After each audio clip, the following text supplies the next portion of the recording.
O Senhor mesmo nos fez e somos seus. O Senhor mesmo nos fez e somos seus.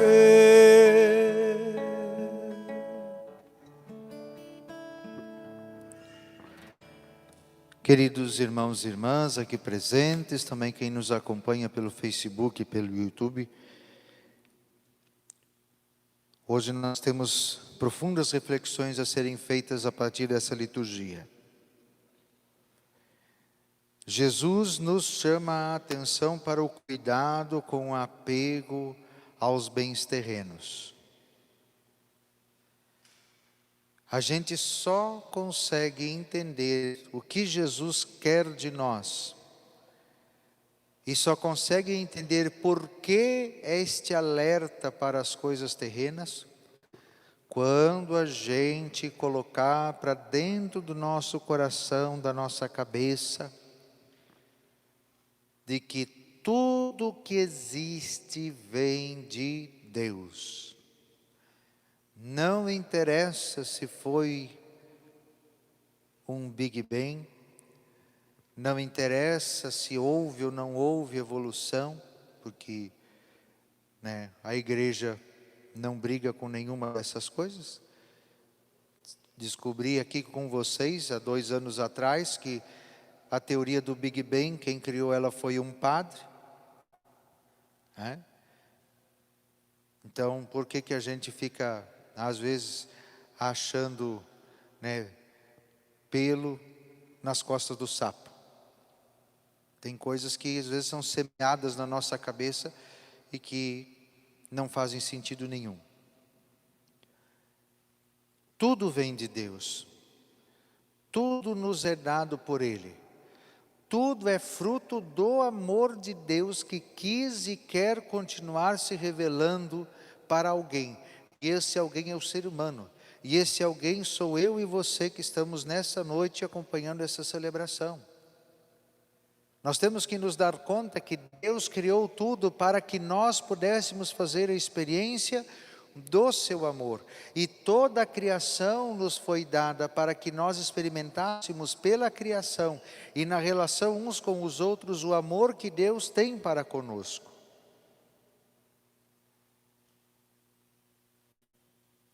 Às vezes a gente quer viver nesse mundo como se Deus não existisse. Mas o que sustenta toda a criação é Ele. É Ele que nos mantém. Ah, mas fui eu que trabalhei a terra, fui eu que plantei, fui eu que colhi, fui eu que vendi. Ótimo. Quem fez brotar? Quem deu vida à semente? Quem criou a chuva, o sol e o solo com todas as propriedades para que pudesse a semente germinar? Ah, mas fui eu que construí, fui eu que tive a ideia da minha empresa, do meu empreendimento, do meu trabalho. Quem lhe deu a inteligência, a sabedoria, a perspicácia? Quem colocou no teu coração o desejo de realizar tal empreendimento, tal obra, tal feito? A gente esquece que, por exemplo, alguém construiu essa igreja e poderia orgulhar-se, fui eu que fiz esta igreja. Mas para essa igreja permanecer em pé, existe um monte de leis físicas, leis naturais que mantêm a igreja de pé. Por exemplo, o simples fato da gravidade. E quem botou a gravidade ali antes? Da onde veio a matéria-prima para fazer as pedras? Ou os tijolos? Ou mesmo o cimento? Então é isso que a gente precisa se dar conta, que tudo que há, e por mais que a gente tenha pensado e elaborado, na verdade o que nós fizemos foi aperfeiçoar aquilo que Deus já havia criado. Nós manipulamos, nós manufaturamos a nossa natureza, as coisas que existem, a criação, mas tudo foi nos dado por Deus. Quando a gente tem essa consciência de que tudo vem de Deus, que foi Ele que nos deu, e que tudo o que Ele fez foi para que nós pudéssemos experimentar o seu amor, a gente começa a deixar de achar que é dono daquilo que nós temos e daquilo do qual nós temos acesso.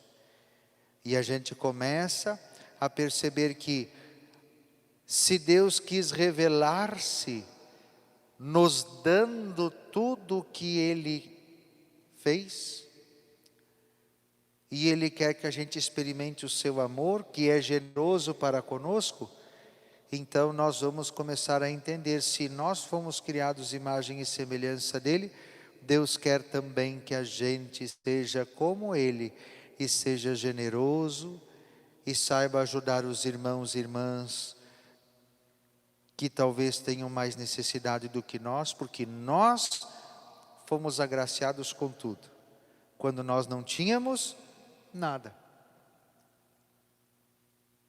E aí, com isso nós podemos entrar na primeira leitura que nós escutamos.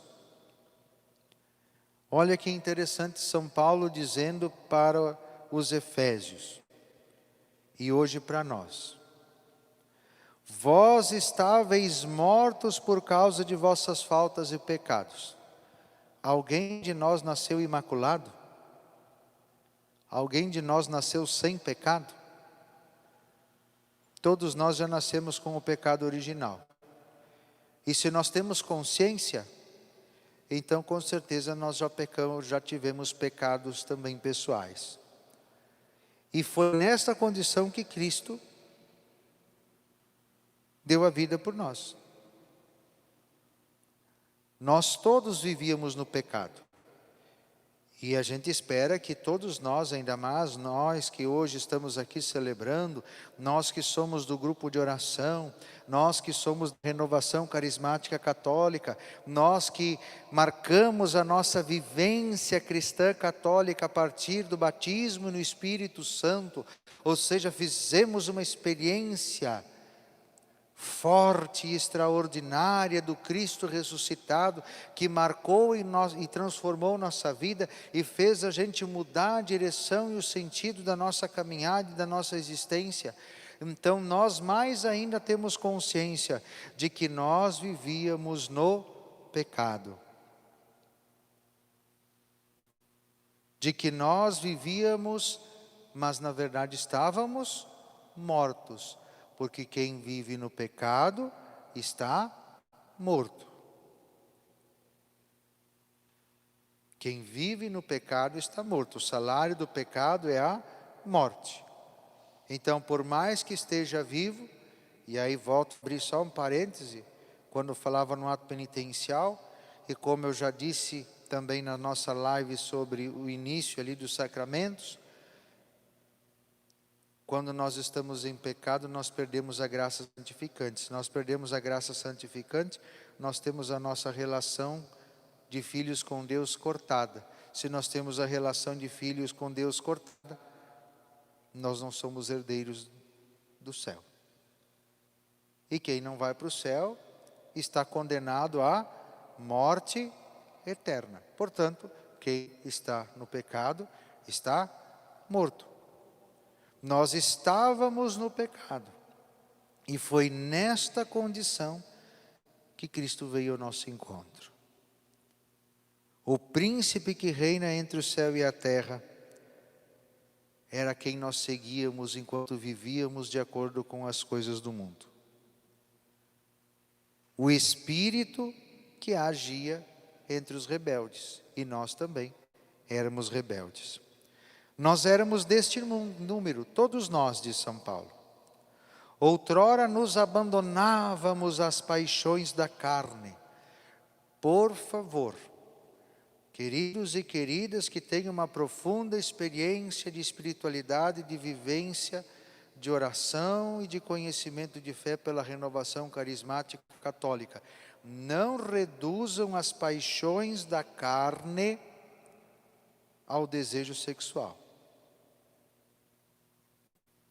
Porque geralmente é isso que a gente pensa, as paixões da carne, a gente pensa nisso aí. Não é.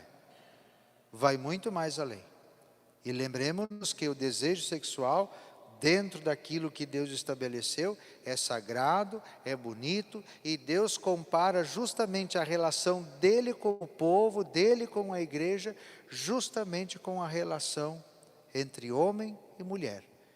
Cristo amou a sua igreja, e assim como Cristo amou a sua igreja, o homem deve amar a sua esposa.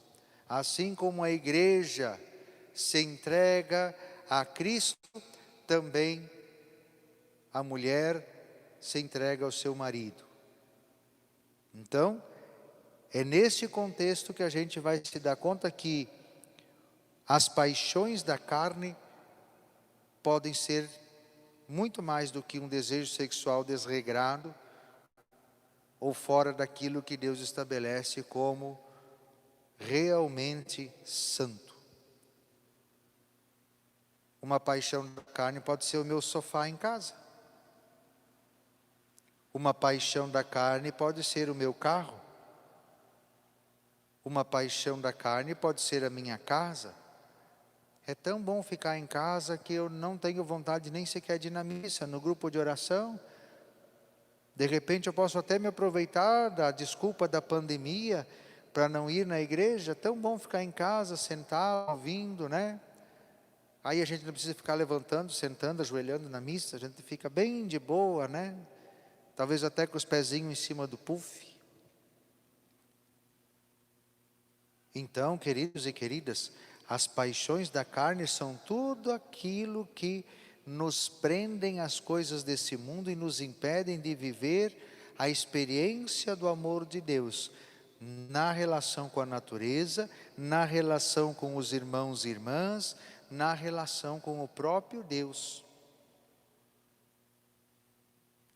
Nós nos abandonávamos às paixões da carne e satisfazíamos os seus desejos, seguíamos os seus caprichos e éramos por natureza como os demais filhos da ira.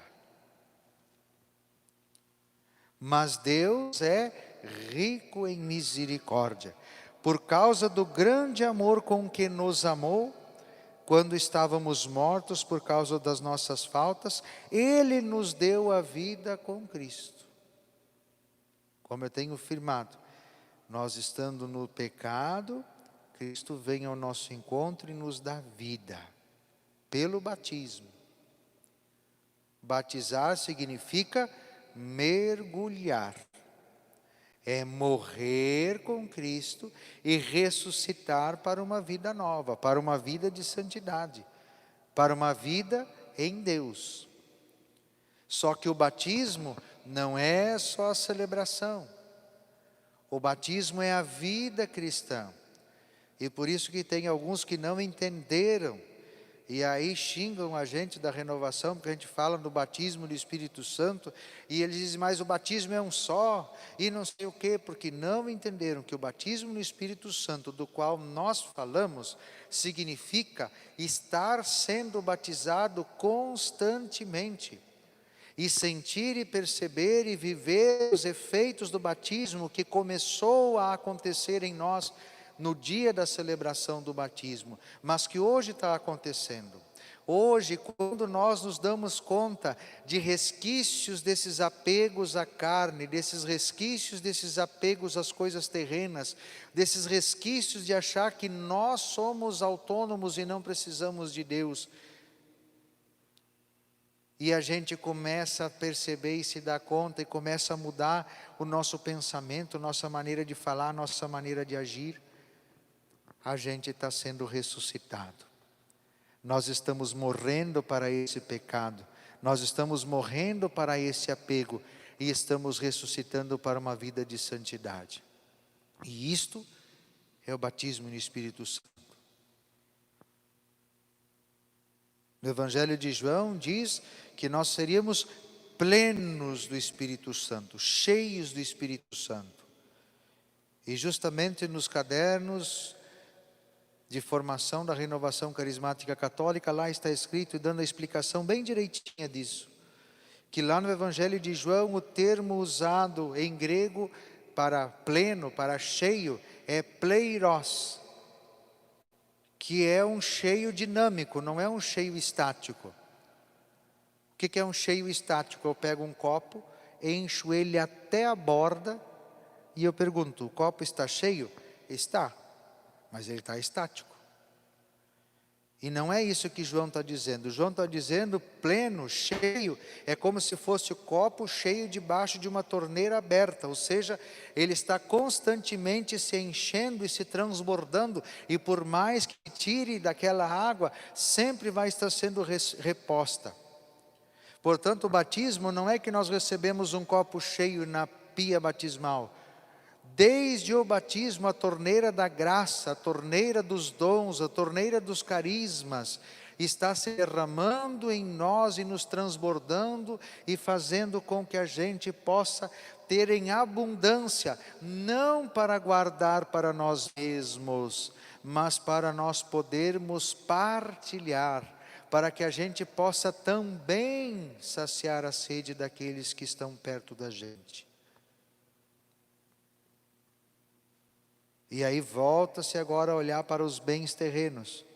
Se os bens espirituais funcionam assim, e Deus nos enche, e Deus nos transborda, e Deus nos plenifica, para que a gente tenha sempre em abundância e possa dar, nos bens terrenos é a mesma coisa. Se eu tenho, se Deus me enriquece, se Deus me faz transbordar de bens terrenos, é para que eu nunca deixe de ajudar os meus irmãos e irmãs, na plena consciência de que Deus há de sempre me encher novamente, me enriquecer novamente, me dar o necessário para mim, para que eu tenha o suficiente, não só para mim, mas para os demais que estão ao meu redor. Isso se chama divina providência.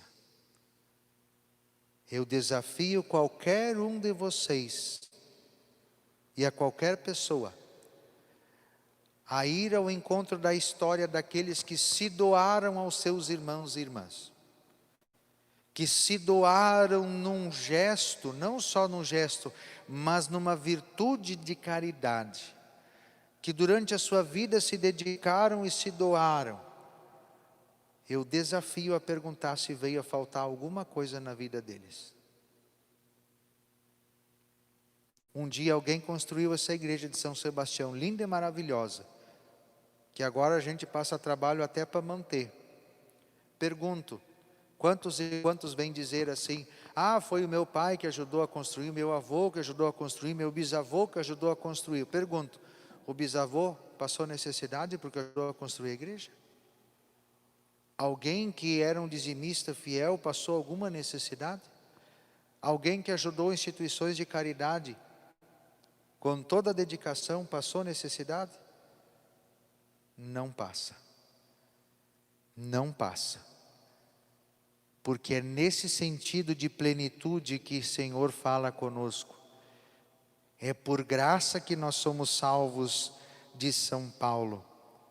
Por causa do grande amor com que Deus nos amou, quando estávamos mortos por causa das nossas faltas, Ele nos deu a vida com Cristo. É por graça que vós sois salvos.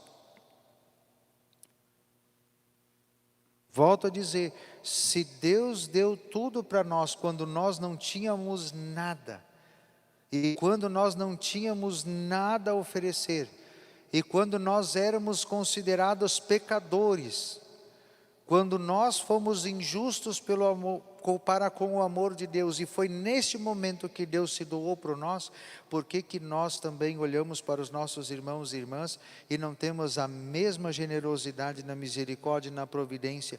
Mas nós, ao contrário, eles não têm nada para oferecer, eles não merecem, eles não têm dignidade, eles não fizeram por merecer. Nós não merecíamos quando fomos amados por Deus. Nós não merecíamos quando fomos perdoados por Deus. E volto de novo ao sacramento da reconciliação. Quando a gente reconhece que Deus nos ama e vai lá para ser curado por Ele no sacramento da reconciliação, eu pergunto: qual é o merecimento que nós temos para receber o perdão? Nenhum. Mas é ali que Deus manifesta todo o seu poder, na sua misericórdia. E por isso nós temos que ser misericordiosos. No Ano Santo da Misericórdia, o Papa Francisco insistiu para que nós rezássemos: sede misericordiosos como o vosso Pai do céu é misericordioso.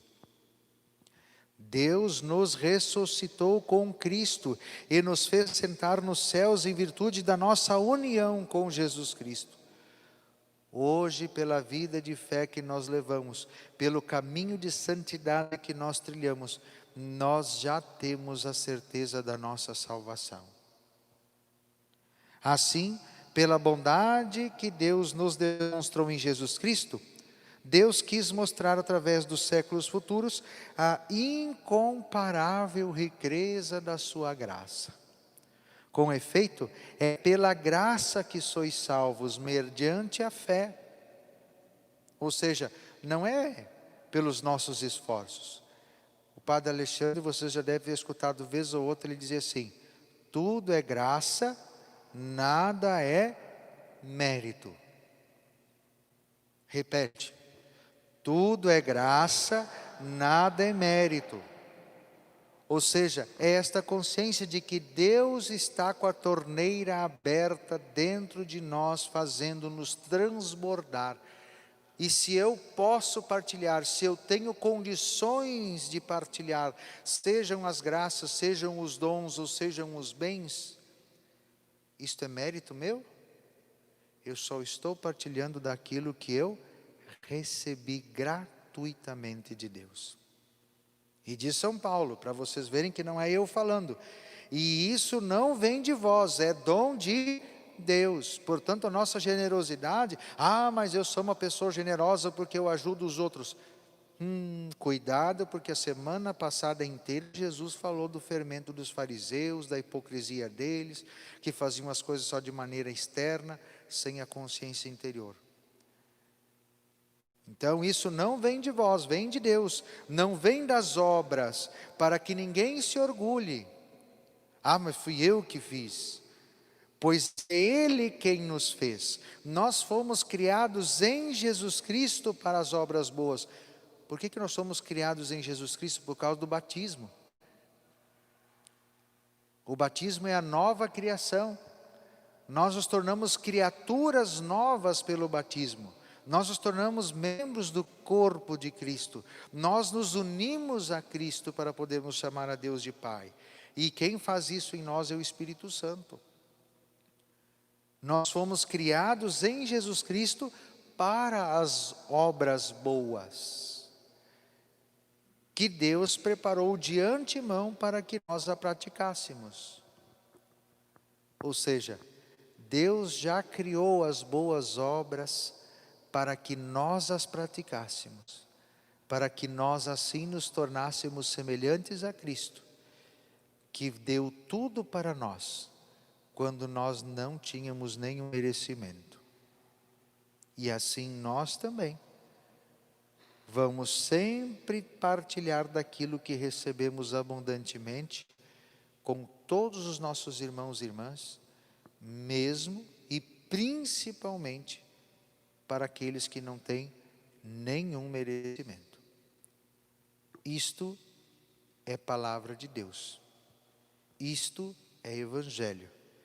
Isto é São Paulo nos falando. Este é o alicerce sobre o qual nós somos edificados como igreja. Não basta só falar de Jesus, não basta ter conhecimento de alguns textos bíblicos, é preciso realmente viver consciente de que tudo o que nós temos e somos é por graça de Deus, que abundantemente nos enche, nos preenche, nos satisfaz e possibilita que a gente possa ser também canal da providência e da misericórdia de Deus para os nossos irmãos e irmãs. E aí, a gente pode concluir tranquilamente, junto com o salmista: o Senhor mesmo nos fez e somos seus. Por isso, aclamai o Senhor, ó terra inteira, servi ao Senhor com alegria, ide a Ele cantando jubilosos, sabei que o Senhor, só Ele é Deus, Ele mesmo nos fez e somos seus, nós somos o seu povo, o seu rebanho. Entrai por suas portas dando graças, em seus átrios com hinos de louvor, dai-lhe graças, seu nome bendizei. Sim, é bom o Senhor e nosso Deus, sua bondade perdura para sempre, o seu amor é fiel eternamente. Louvado seja nosso Senhor Jesus Cristo,